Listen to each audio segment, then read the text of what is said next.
राधे राधे दोस्तों, स्वागत है आप सभी का आपके अपने परिवार रेजनरी सर ऑनलाइन प्लेटफॉर्म पे।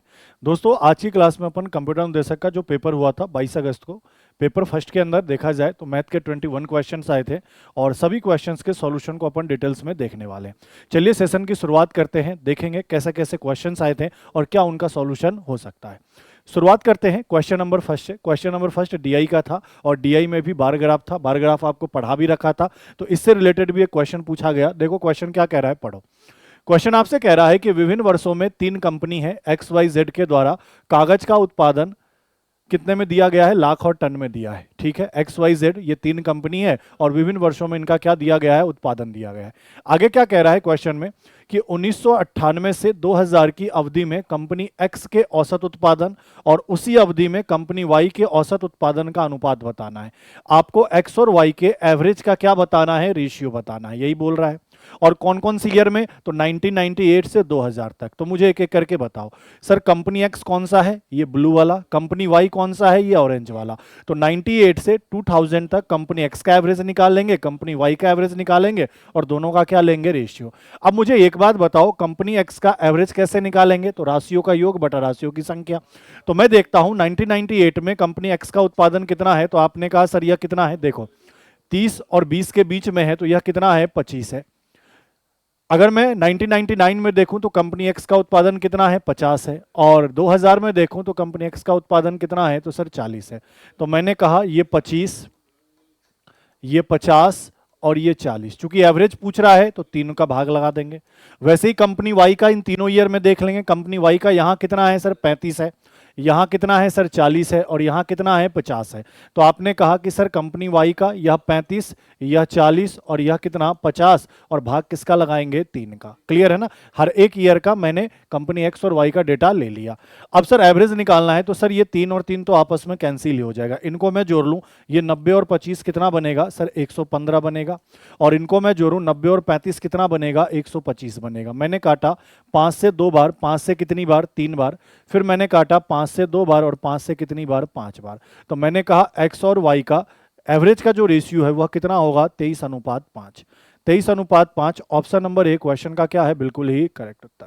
और जब बार डायग्राम कराया था तो ऐसे क्वेश्चंस भी आपको करवा रखे थे। चलिए भाई बढ़ते हैं अगले क्वेश्चन की तरफ। नेक्स्ट देखो क्वेश्चन नंबर दूसरा।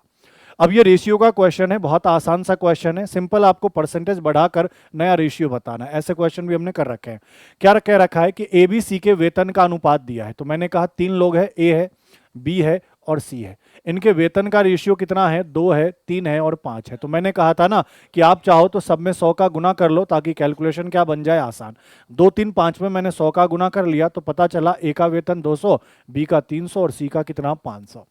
अब कह रहा है कि उनके वेतन में क्रमशः 15, 10 और 20 की क्या करे, वृद्धि। तो नए का रेशियो क्या होगा, नए वेतन का रेशियो क्या होगा, मतलब क्या सर, यहां 15% की वृद्धि करनी है, यहां कितना 10% बढ़ाना है और यहां कितना बढ़ाना है सर, 20% बढ़ाना है। तो आप खुद बताओ 200 का 15% कितना होगा, तो आप कहोगे सर 30 होगा। तो 200 में 30 बढ़ाओगे तो 230 हो जाएगा। सर 300 का 10% कितना होगा, तो आप कहोगे सर 30 होगा। 300 में 10 बढ़ाओगे तो ये 330 हो जाएगा। सर 500 का 20% कितना होगा, तो सर 500 का 20% कितना हो जाएगा, 100 होगा। 100 जोड़ोगे तो यह कितना हो जाएगा, 600 हो जाएगा। इन्हीं का रेशियो पूछा, निकाल लो। 0 0 0 कैंसिल। तो आपने कहा सर नए वेतन का रेशियो क्या होगा, 23, 33 और 60। यही अपने क्वेश्चन का क्या होगा, बिल्कुल ही करेक्ट उत्तर।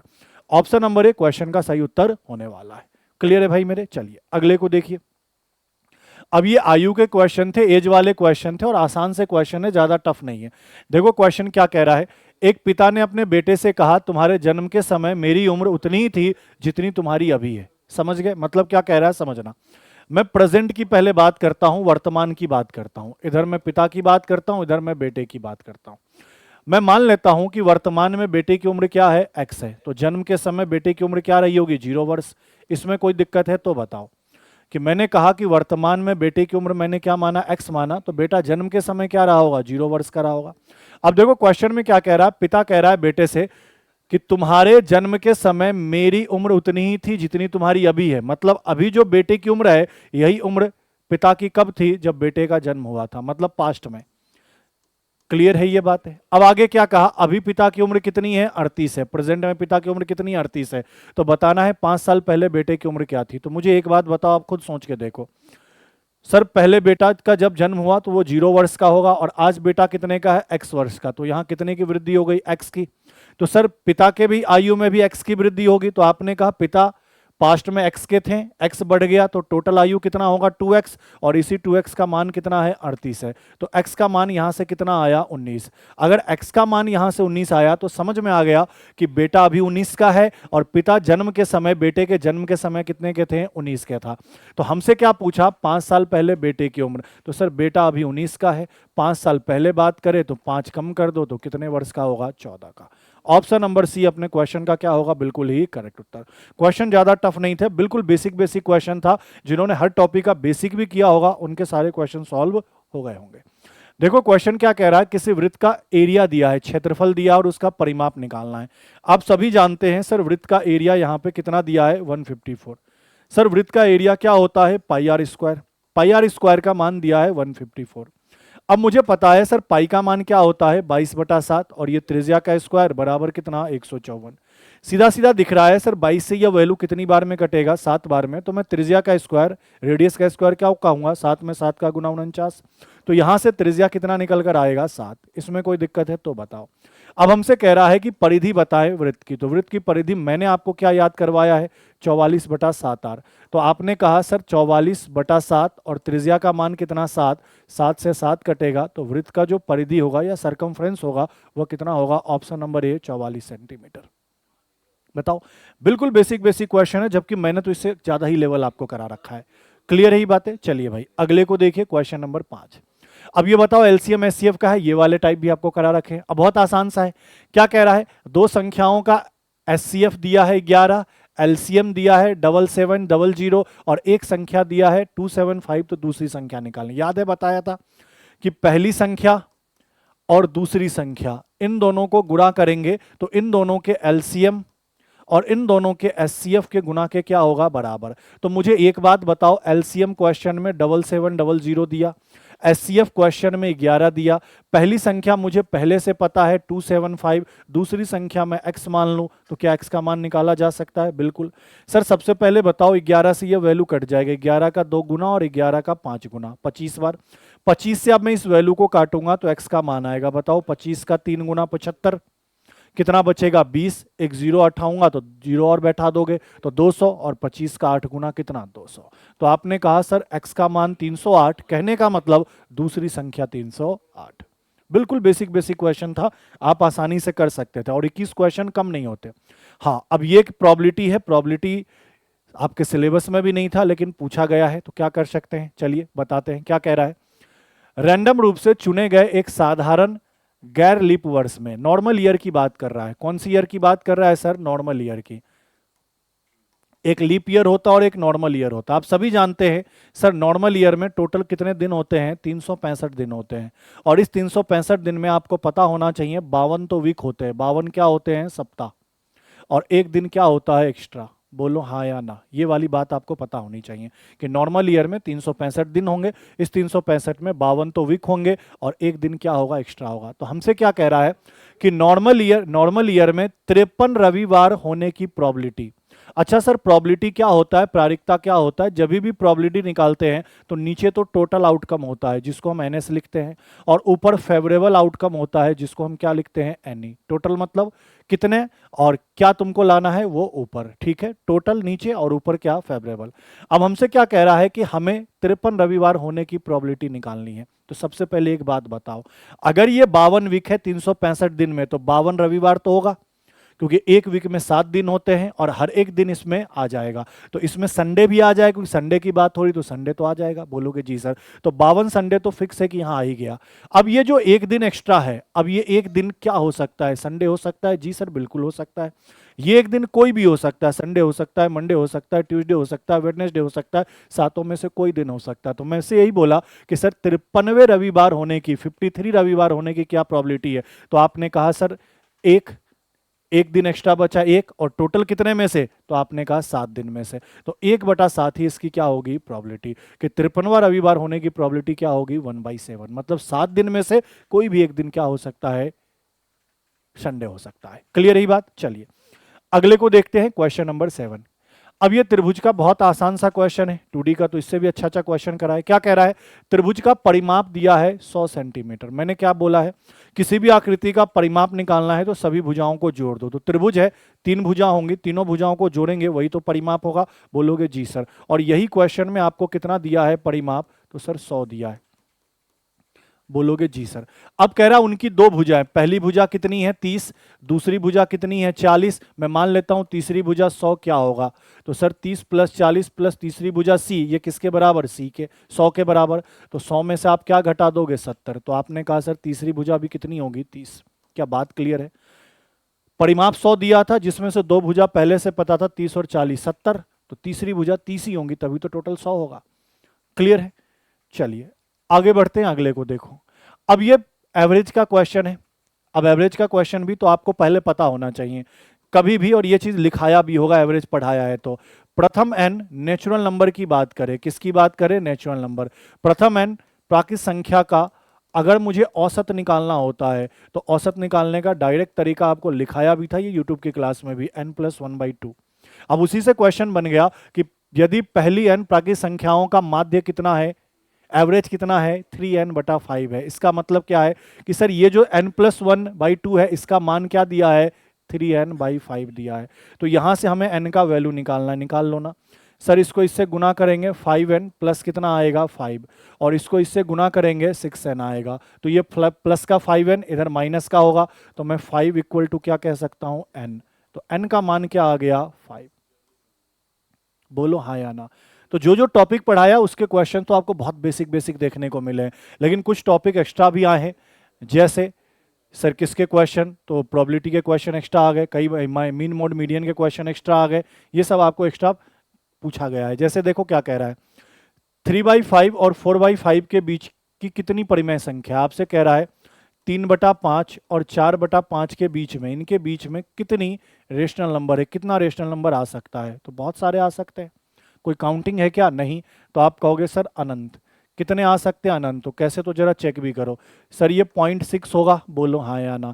सर ये 0.8 होगा। अब बताओ 0.8 से 0.6 से 0.8 के बीच में कितने नंबर आ सकते हैं, बहुत आ सकते हैं। 0.61 हो गया, 0.62 हो गया, ये सारे रेशनल नंबर है। 0.63 हो गया, 0.64 हो गया, बहुत सारे हो सकते हैं। काउंटिंग है क्या, अनंत हो सकते हैं। तो सर हम एग्जैक्ट नहीं बता सकते कि इसके बीच में कितने आ सकते हैं। हाँ हमें कहता है इसके बीच में 5 कोई परिमेय संख्या निकालो तो वो निकाल सकते थे, 2 परिमेय संख्या निकालो तो वो निकाल सकते थे, लेकिन इनके बीच में कितने होंगे ये एग्जैक्ट काउंटिंग नहीं हो सकती। तो सही आंसर क्या होगा, अनंत रूप में से अनेक। चलो भाई अगले को देखो 10 को। अब यहां पे क्या कह रहा है, find the upper limit of the median class. अब मीडियन क्लास होता क्या, ये मीडियन का क्वेश्चन है। हिंदी वाले इसको माध्यिका कहते हैं, इसको क्या कहते हैं माध्यिका। क्या कहते हैं भाई, माध्यिका।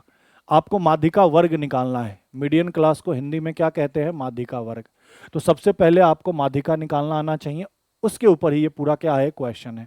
अब सबसे पहले एक चीज देखो, यहां जो वर्ग अंतराल दिया है, क्लास इंटरवल दिया है, वो क्या है 0 से 5, 6 से 11, 12 से 17, 18 से 23, 24 से 29। कभी भी कोई भी डेटा इस तरीके से दिया जाए जहां वर्ग अंतराल दिया है तो ये वर्ग अंतराल हमेशा कंटिन्यूअस होना चाहिए। कंटिन्यूअस का मतलब रेगुलर सीरीज होना चाहिए, ठीक है। रेगुलर सीरीज का मतलब क्या, तो सुनो, जैसे इसका अपर लिमिट 5 है तो इसका लोअर लिमिट 5 होना चाहिए। जैसे इसका अपर लिमिट 11 है तो इसका लोअर लिमिट 11 होना चाहिए। इसका अपर लिमिट 17 है तो इसका लोअर लिमिट 17 होना चाहिए, तब तो ये कंटिन्यूअस सीरीज है।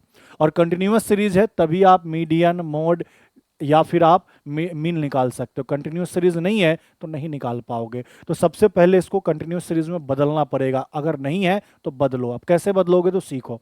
सबसे पहले देखो ये 5 और 6 कितने का गैप है, 1 का। 11 और 12 कितने का गैप है, 1 का। 17 और 18 कितने का गैप है, 1 का। और 23, 24 कितने का गैप है, 1 का। जितने का भी गैप होगा उसमें 2 का भाग लगा देना। तो तुमने 1 में 2 का भाग लगाया तो 0.5 आया। अब जो भी तुम्हारे पास डेटा आया, तुमने कहा कि गैप कितने का है, 1 का, उसमें तुमने 2 का भाग लगाया, क्या रिजल्ट आया 0.5। अब इस 0.5 का क्या करना है, जो लोअर लिमिट है उसमें तो घटाना है और जो अपर लिमिट है उसमें बढ़ाना है। तो मैं यहाँ लिख रहा हूँ अब क्लास, वापस क्लास को वर्ग अंतराल कहते हैं और फ्रीक्वेंसी को बारंबारता कहते हैं, ठीक है। और यहाँ फ्रीक्वेंसी लिख रहा हूँ। अब देखो एक एक करके। सर 0 में 0.5 घटाएंगे तो -0.5 होगा, बोलो हाँ या ना। 5 में 0.5 जोड़ेंगे तो 5.5 होगा। तो अब ये इनका क्या होगा, डिस्टेंस होगा, क्लास इंटरवल अब ये होगा। और इसकी फ्रीक्वेंसी कितनी है 13। अब एक एक करके लिख दो। ये 5.5 से कहाँ जाएगा, 11.5 जाएगा। इसका फ्रीक्वेंसी कितना दिया है, 10 दिया है। ये फिर 11.5 से कहाँ जाएगा, 17.5 जाएगा। और इसका कितना दिया है क्लास इंटरवल, सॉरी फ्रीक्वेंसी कितना दिया है, 15। ये 17.5 से कहाँ जाएगा, तो 23.5 जाएगा। और इसका बारंबारता फ्रीक्वेंसी कितना दिया है सर, 8 दिया है। और ये 23.5 से कहाँ जाएगा, तो 29.5 जाएगा। और इसकी फ्रीक्वेंसी कितनी है सर, 11 है। क्या यहाँ तक कहानी क्लियर है? अब देखो इसका अपर, इसका लोअर, इसका अपर, इसका लोअर, सब कंटिन्यूअस सीरीज में चल रहा है, तो ऐसा डेटा होना चाहिए। अब सर क्या करना होगा, तो सर कम्युलेटिव फ्रीक्वेंसी निकालना है, मतलब संचयी बारंबारता निकालना है। शॉर्ट में लिख दिया मैंने CF। अब कम्युलेटिव फ्रीक्वेंसी कैसे निकालते हैं, तो सर सिंपल सा, पहले का जो फ्रीक्वेंसी है वो एज इट इज लिखते हैं, अब उसका ऐड करते जाते हैं। 13 में 10 ऐड किया कितना, 23। 23 में 15 ऐड किया कितना, 38। 38 में 8 ऐड करूंगा कितना सर, 46।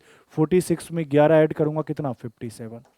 अब इसका जो लास्ट वाला कम्युलेटिव फ्रीक्वेंसी है वही इनका टोटल भी होगा, तो इनका टोटल भी 57 ही आएगा। क्या ये बात क्लियर है? और इनके टोटल को हम किससे डिनोट करते हैं, n से। ये तरीका होता है मीडियन निकालने का, क्योंकि मीडियन निकालने के प्रोसेस में ही मीडियन क्लास डिसाइड करना होता है, ये बात ध्यान रखना। तो ये वाली चीजें होंगी। अब क्या करना है, जो भी n का मान है, यहां पे ध्यान देना, जो भी n का वैल्यू है, जो भी n का वैल्यू है, ये ध्यान देना, जो भी n का वैल्यू है उसको चेक करना है इवन है या ऑड है। तो आपने देखा सर ये ऑड है, अगर ऑड होगा तो उसमें 1 जोड़ देना और उसका आधा कर देना। 1 जोड़कर आधा करोगे तो रिजल्ट क्या मिलेगा सर, 28। बोलो हाँ या ना। रिजल्ट क्या मिलेगा, तो आपने कहा सर 2 और 9, 29 रिजल्ट मिलेगा। क्या रिजल्ट मिलेगा, 29। अब सर अगर रिजल्ट 29 मिला तो हमें चेक करना है कि CF के अंदर कम्युलेटिव फ्रीक्वेंसी में 29 कहाँ मिलेगा। तो मैंने कहा 23 तक तो डेटा यहाँ मिलेगा, उसके बाद 24, 26, 27, 28, 29, 30, 31, 38 तक कहाँ मिलेगा, इसमें मिलेगा, इस वाले में मिलेगा। तो जिस वाले में मिल जाएगा उसी को इस तरीके से आप, उस पूरे डेटा को इस तरीके से आप सिंबल से बंद कर दोगे, बॉक्स में बंद कर दोगे। और बॉक्स में बंद करने के बाद यही आपका क्या कहलाता है, मीडियन क्लास। यही आपका क्या कहलाता है, मीडियन क्लास कहलाता है, यही आपका माध्यिका वर्ग कहलाता है। तो आपसे क्या कहा, अपर लिमिट बताओ माध्यिका वर्ग का। तो माध्यिका वर्ग पहले तुमने डिसाइड कर लिया, अब माध्यिका वर्ग डिसाइड करने के बाद तुम्हें अपर लिमिट बताना है। तो बताओ इसका लोअर लिमिट तो 11.5 है, अपर लिमिट कितना है, 17.5। और यही आपके क्वेश्चन का क्या होगा, सही उत्तर। क्या भाई बात क्लियर हो गई? एक बार देख लो अच्छे से और समझ लो। इस तरीके से क्वेश्चन आपको क्या करना था, सॉल्व करना था। ठीक है भाई, चलिए। और कभी भी डिस्क्रीट सीरीज जैसे कंटिन्यूस सीरीज ना हो तो आप डायरेक्ट इसका मीडियन नहीं निकालते हैं, पहले कंटिन्यूस सीरीज में बदलेंगे फिर जाके मीडियन निकालेंगे। हालांकि करने के लिए आप कर सकते थे, पहले ये डिसाइड कर लेते, उसके बाद इस ये क्लास आता, ये 11 से कितना होता है, 17, 12 से कितना होता है, 17, तो 0.5 इसमें घटा देते, 0.5 इसमें जोड़ देते, तो आंसर 17.5 देते। करने के लिए तो कर सकते हैं कैसे भी, लेकिन ये चीज़ ध्यान रखना, बेसिक यही है।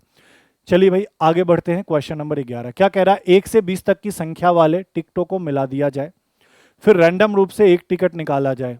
फिर कह रहा है इस बात की क्या प्रोबेबिलिटी है कि निकाले गए टिकट की संख्या 3 या 5 का गुणज हो। 3 या 5 का गुणज 3 के पहरे में आ जाए या 5 के पहरे में आ जाए। सबसे पहले ध्यान रखना, कभी भी प्रोबेबिलिटी निकालना है किसी भी इवेंट का, तो आपको सबसे पहले फेवरेबल आउटकम चाहिए और उसमें टोटल आउटकम का भाग लगाएंगे। सर टोटल आउटकम क्या हो सकता है, तो सर 1 से 20 तक नंबरिंग है तो 20 ही टिकट होंगे, तो बोलेंगे सर टोटल आउटकम 20 होंगे। अब सर हमारे फेवर में क्या चाहिए कि जो टिकट पे नंबर है ना वो 3 के पहाड़े में आना चाहिए। तो टिकट पे नंबर क्या है, 1 2 3 4 5 6 7 8 9 10 11 12 13 14 15 16 17 18 19 20। तो इसमें 3 के पहाड़े में कौन कौन आएगा, तो आपने कहा 3, 3 दूनी 6, 3 तिया 9, 3 का 4 गुना 12, 15, 18। अब इसके आगे जाएंगे तो 21 आएगा, लेकिन लास्ट 20 तक ही जाना है, तो 3 के गुणज में तो ये आएगा। लेकिन 5 का भी बोला तो 5 के गुणज में क्या आएगा, 5, 10, 15 और 20, इसके आगे जाएंगे तो 20 से ऊपर चला जाएगा। तो मैंने कहा कि जो मुझे आउटकम चाहिए वो टोटल कितने होंगे, 1 2 3 4 5 6 7 8 9 10। लेकिन ध्यान दो ये 15 दो बार आ गया तो एक बार ही काउंट करोगे। तो आपने कहा 6 ये 3 ये, तो मुझे जो आउटकम चाहिए वो कितने हैं, 9। तो आपने कहा मुझे 9 आउटकम चाहिए और टोटल कितने में से, 20 में से। तो 9/20 इसकी क्या हो जाएगी, प्रोबेबिलिटी प्रायिकता। क्लियर है भाई मेरे, आसान था। प्रोबेबिलिटी का भी बहुत बच्चों वाला क्वेश्चन पूछा है, ऐसा भी नहीं। मैंने ओवरऑल देखा पेपर को, तो पेपर में ये है कि हर टॉपिक का आपको बेसिक पता है, स्टार्टिंग पता है, तो आप सब क्वेश्चन सॉल्व कर सकते हैं। चलिए भाई अगले को देख लीजिए, 12 नंबर। अब ये थोड़ा सा कैलकुलेशन था इसमें, ये टेबल ग्राफ है, टेबल ग्राफ भी आपको पढ़ाया है।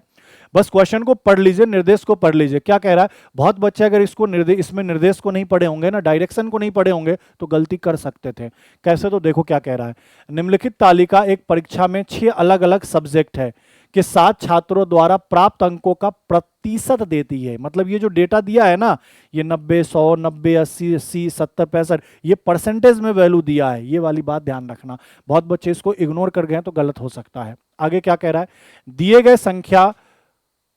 गए संख्याएं प्रत्येक विषय के अधिकतम अंक है। और ये जो संख्या दिया है ना, ये मैक्सिमम, मतलब 120 में से 90% आया आयुष को, 120 में से 80% आया अमन को, 120 में से 70% आया सजल को, या 130 में से 50 आया आयुष को। इस तरीके का डेटा है। ये तो एग्जैक्ट टोटल अंक है और ये परसेंटेज में वैल्यू है।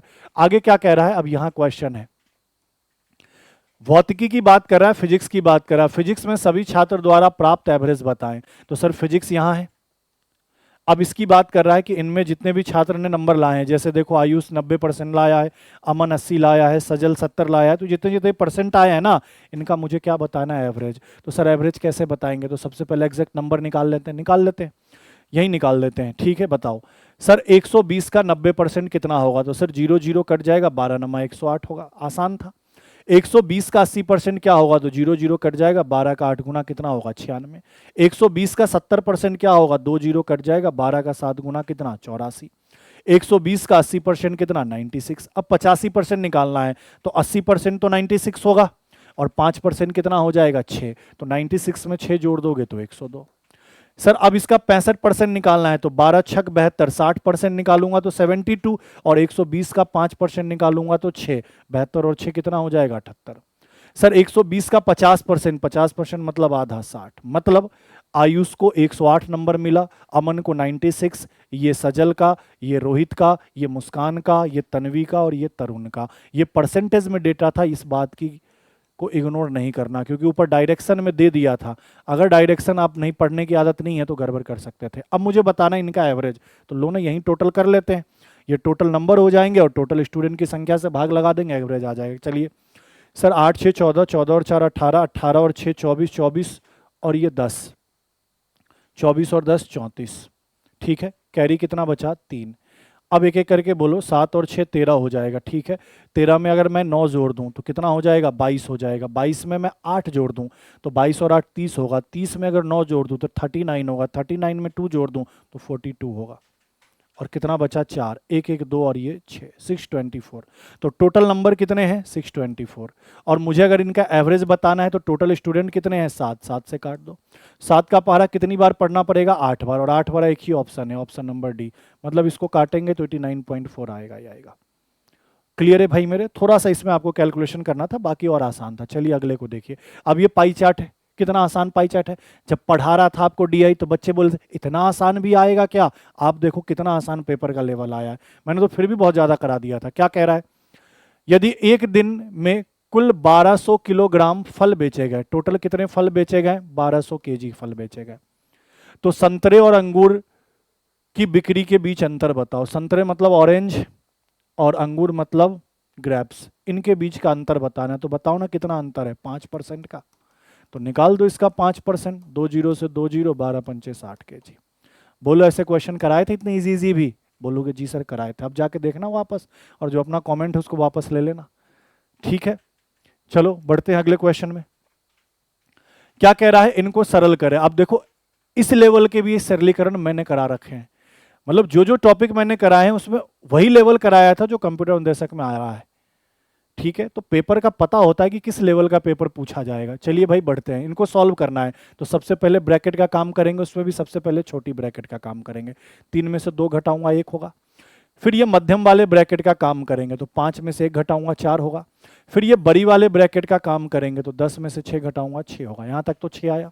अब यहाँ देखो ये 25 है, इनको गुना करो, 5 दूनी 10 है, प्लस 3 है, और इन सबको सॉल्व किया तो कितना है सर 6 है। अब बताओ ये तो 15 होगा और ये 9 होगा, 15 और 9 कितना होगा 24। लो हटाओ, option number D. Option number D question का क्या है, बिल्कुल ही करेक्ट उत्तर। ठीक है भाई मेरे। तो ओवरऑल ये है कि जिन बच्चों ने बेसिक भी पढ़ा होगा उनका काम हो गया होगा। हाँ, माध्य माध्यिका बहुलक ये आपके सिलेबस से बाहर था, कोऑर्डिनेट मैंने आपको पढ़ा दिया था, और साथ साथ में प्रोबेबिलिटी भी आपके सिलेबस से बाहर था, क्योंकि आपके सिलेबस में कुछ मेंशन नहीं है कि क्या आएगा। सिंपल बेसिक मैथ है, और बेसिक मैथ में ये सब पूछ रहा है तो कुछ नहीं कह सकते। अगली बार ये सारा पढ़ा दूंगा, पूरा मैथ ही पढ़ा दूंगा। देखो अब ये पे क्या कह रहा है कि छात्रों द्वारा अंकों का माध्य निकालना है। माध्य का मतलब मीन निकालना है। अब देखो मीन निकालने का तरीका क्या होता है, जब डायग्राम में ऐसे वैल्यू दिया होता है, ये एक्स का मान दिया है और ये इसकी बारंबारता दी गई है, एक्स है, और ये क्या है बारंबारता है, फ्रीक्वेंसी है। तो आपको क्या करना है, सबसे पहले एफ एक्स निकाला। एफ एक्स का मतलब एफ गुना एक्स करना है, तो कर लो। 0 में 1 का गुना 0, 2 में 1 का गुना 2, 3 में 2 का गुना 6, 3 में 2 का गुना 6, और यह कितना 4। फिर इनका टोटल करना है। क्या होता है मीन, मीन निकालने का तरीका होता है समेशन ऑफ एफ एक्स बटा समेशन ऑफ एफ। एफ क्या है फ्रीक्वेंसी, और एफ एक्स ये। तो इन सब का जोड़, इन सबको जोड़ो ना, टोटल कितना आएगा बताओ। 6 6 12, ये तो 18 ही है। ठीक है, और सर फ्रीक्वेंसी का योग, तो टोटल फ्रीक्वेंसी कितनी है, 3 2 5 2 7 और 2 9।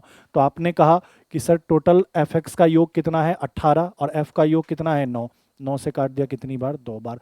पूछा भी है तो आसान। इसके ऑप्शंस कहाँ गए भैया, इनके ऑप्शंस नहीं डले। चलिए भैया ऑप्शन नंबर, ये आंसर इसका 2 आएगा, ध्यान रखना। देखो अगले क्वेश्चन को, आयु का क्वेश्चन है, कितना आसान सा है। क्या कह रहा है, सुमित की आयु उसके पुत्र की आयु की 4 गुनी है। 4 गुनी कहा ना, ठीक है। तो आपने कहा एक सुमित है, एक उनका बेटा है।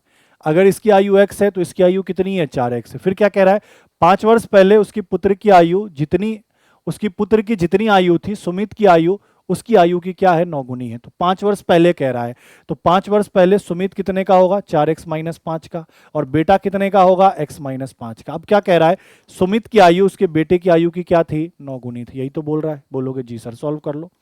ये 4x माइनस 5, ये 9x, और 9 में 5 का गुना कितना 45। अब बताओ सर ये 4x इधर जाएगा तो 9x में से 4x घटाऊंगा 5x, ये माइनस 45 इधर जाएगा प्लस का हो जाएगा, तो 45 और माइनस 5 कितना होगा 40। तो x का मान कितना आ जाएगा 8। अगर x का मान 8 गया तो हमसे क्या पूछा, सुमित का प्रेजेंट में एज। तो सुमित का प्रेजेंट में एज कितना है 4x, 4 गुना 8 कितना 32। 32 ईयर किसका एज है सुमित का, कब वर्तमान में। और बेटे का पूछता तो कितना होता 8 ईयर। ठीक है भाई, चलो अगले को देखो। अब ये भी सरलीकरण का क्वेश्चन है, कितना आसान सा है। देखो सबसे पहले देखो सर ये 256 है, ये भी 256 है, बोलो हाँ या ना।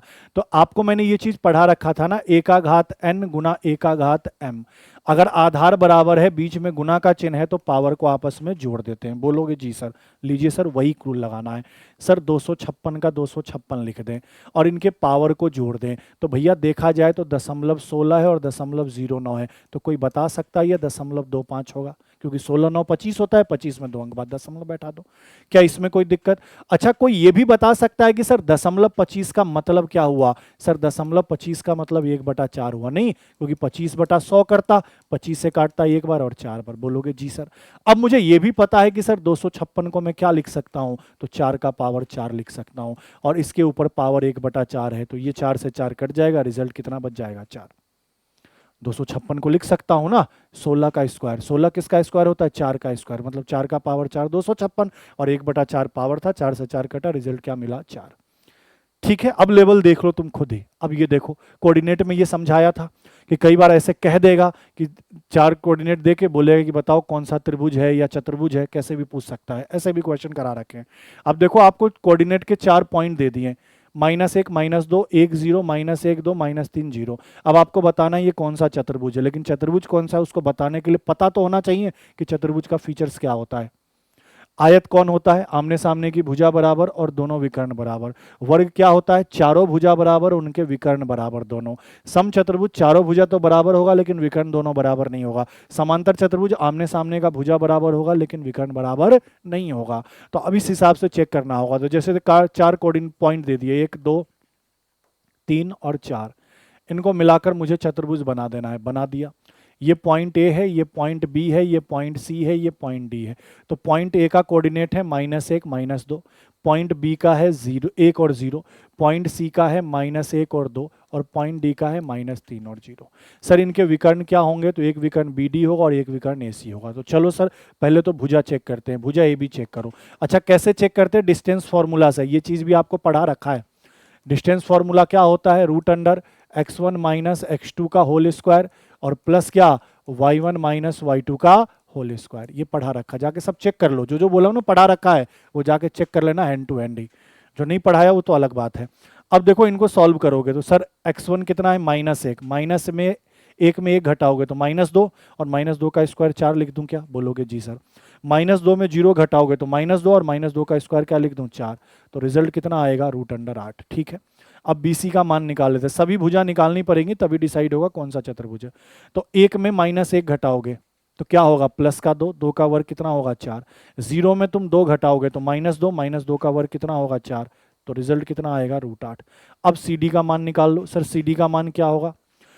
तो सर x1 x2 तो -1 और माइनस का तुम 3 करोगे तो ये क्या आ जाएगा? माइनस का 2, माइनस के 2 का स्क्वायर क्या होगा? 4। ये 2, 2 में से 0 घटाओगे तो 2, 2 का स्क्वायर कितना? 4। तो आपने कहा रूट 8। सी डी के बाद आप क्या निकाल लो? A D. चारों भुजा निकालनी होंगी, चारों भुजा निकाल लें। तब देखो यहाँ -3 और माइनस माइनस का 1 करोगे तो -3 + 1 -2 का स्क्वायर कितना? 4। यहाँ 0 में से -2 घटाओगे तो आप क्या कहोगे? 2 का स्क्वायर कितना? 4। तो रूट 8। तो आप देख रहे हो चारों भुजा बराबर है। अब देख रहे हो सर चारों भुजा बराबर है। ये वाला ये वाला ये वाला ये चारों बराबर है, चारों का मान सेम है। तो सर फिक्स है कि आयत और समांतर चतुर्भुज तो नहीं होगा। अब इन दोनों में से कोई होगा, क्योंकि वर्ग में भी चारों भुजा बराबर होता है, समचतुर्भुज में भी चारों भुजा बराबर। तो आप कैसे अलग करोगे? तो सर विकर्ण चेक करो। तो विकर्ण एक क्या है? एसी है। एसी निकाल लो वही डिस्टेंस फॉर्मूले से। बताओ -1 माइनस क्या करोगे? -1 है ये, और ये माइनस का -1 तो सर ये 0 हो जाएगा। -1 + 1 क्या होगा? 0। 0 का स्क्वायर 0। यहाँ -2 और ये क्या होगा? -2 तो -4, -4 का स्क्वायर 16, और इसको जोड़ के निकालोगे तो इसका वर्गमूल 4 आएगा। सर अब ये निकालो बी डी। लो बताओ -3 और -1 तो -4, -4 का स्क्वायर कितना? 16। सर 0 और 0 घटाएंगे तो 0, इसका वर्गमूल भी 4। तो भैया विकर्ण भी बराबर हो गया। बोलो भाई विकर्ण भी बराबर हो गया। अब विकर्ण भी बराबर है, भुजा भी बराबर है, तो वर्ग ही होगा, समचतुर्भुज तो होगा नहीं, क्योंकि समचतुर्भुज में भुजा भले ही बराबर हो लेकिन विकर्ण बराबर नहीं होता है। क्लियर है? अगले को देख लो 19 नंबर। अब ये तो क्या है? नॉर्मल क्वेश्चन है कि सर मूल्य में खपत का गुना करने पर खर्च आता है, प्राइस में कंजप्शन का गुना करने पर एक्सपेंडिचर आता है, और आपका एक्सपेंडिचर में कोई चेंज नहीं, एक्सपेंडिचर फिक्स है। इसका मतलब अगर प्राइस बढ़ेगा तो कंजप्शन घटेगा। बोलो हाँ या ना। या फिर प्राइस घटेगा तो कंजप्शन बढ़ेगा। तो क्या कह रहा है? पेट्रोल की कीमत बढ़ गई, इसका मतलब क्या है? प्राइस बढ़ रहा है। कितना बढ़ा? 25%। 25% का मतलब क्या होता है? 25/100 काट देंगे तो 1/4। इसका मतलब क्या है? पहले पेट्रोल का प्राइस 4 था, 1 बढ़कर क्या हुआ? 5। तो सर कंजप्शन क्या होगा? 5 से 4 हो जाएगा। अगर प्राइस 4 से 5 हुआ तो कंजप्शन 5 से 4 होगा। तो हमसे यही तो कहा कंजप्शन में कितने की कमी आई? तो 1 की कमी आई। कितने पे? 5 पे। और गुना किसका करोगे? 100 का। तो आपने कहा परसेंट में बताना था तो 20% की कमी। क्लियर है ये बातें? समझ गए? ठीक है, अगले को देख लो। अब क्या कह रहा है? इसकी माध्यिका निकाले। तो देखो किसी भी डेटा का माध्यिका निकालना होता है ना, मीडियन, तो सबसे पहले उनको असेंडिंग ऑर्डर में लिखना होता है। असेंडिंग ऑर्डर समझते हैं? बढ़ते क्रम में लिखना होता है। कौन से क्रम में? बढ़ते हुए क्रम में। तो देखो ये पहले से ही बढ़ते हुए क्रम में लिखा है, 13, 15, 16, 17, 19, 20 बढ़ते क्रम में लिखा है। बढ़ते क्रम में लिखने देख लिया कि सर ये पहले से ही बढ़ते क्रम में, असेंडिंग ऑर्डर में पहले से है, नहीं होता तो बैठाना पड़ता। उसके बाद पदों की संख्या काउंट करते हैं। पद कितने हैं? 6, तो सम है। अगर पदों की संख्या सम है तो बीच वाला दोनों को जोड़ दोगे और उसका आधा करोगे, वही मीडियन। वही मीडियन। तो बीच में कौन है? 16 प्लस 17 और इसका आधा, तो आपने कहा 33/2। लेकिन वही पदों की संख्या विषम होती तो जो बीच में एक बचता ना वही तुम्हारा मीडियन होता। क्लियर है ये बात? ठीक है, चलो अगले को देखो 21 नंबर। अब कह रहा है यहां बहुलक निकालो। सर बहुलक का मतलब इंग्लिश में मोड होता है, और मोड का मतलब ही होता है कि फ्रीक्वेंसी जिसकी सबसे ज्यादा हो, मैक्सिमम फ्रीक्वेंसी जिसकी हो। फ्रीक्वेंसी समझ गए? मैक्सिमम फ्रीक्वेंसी जिसकी बारंबारता सबसे ज्यादा हो, बारंबारता सबसे ज्यादा जो सबसे अधिक बार आया हो। तो चेक करो इसमें सबसे अधिक बार कौन आया, वही आपका मोड हो जाएगा। तो देखो मुझे देख के पता चल रहा है 15 एक बार, 2 बार, 3 बार, 4 बार, 5 बार, 15 5 बार, क्योंकि देख के भी तो दिख रहा है ना कि कौन सबसे ज्यादा बार दिख रहा है। 15, 15 के बाद 14 भी दिख रहा है, 1 बार, 2 बार, 3 बार, 4 बार। 14 तो 4 बार ही दिख रहा है। देखो 14 कितनी बार है, 4 बार। 15 कितनी बार है, 5 बार। और कोई डेटा? और सब डेटा तो इक्का दुक्का आ रहा है, जैसे 19 एक बार, और एक बार कितने, 2 बार। ठीक है, तो सबसे अधिक मुझे क्या दिख रहा है, 15 कितनी बार, 5 बार, तो 15 ही मोड हो जाएगा। जो सबसे अधिक बार होगा, 15 सबसे अधिक बार है तो 15 मोड।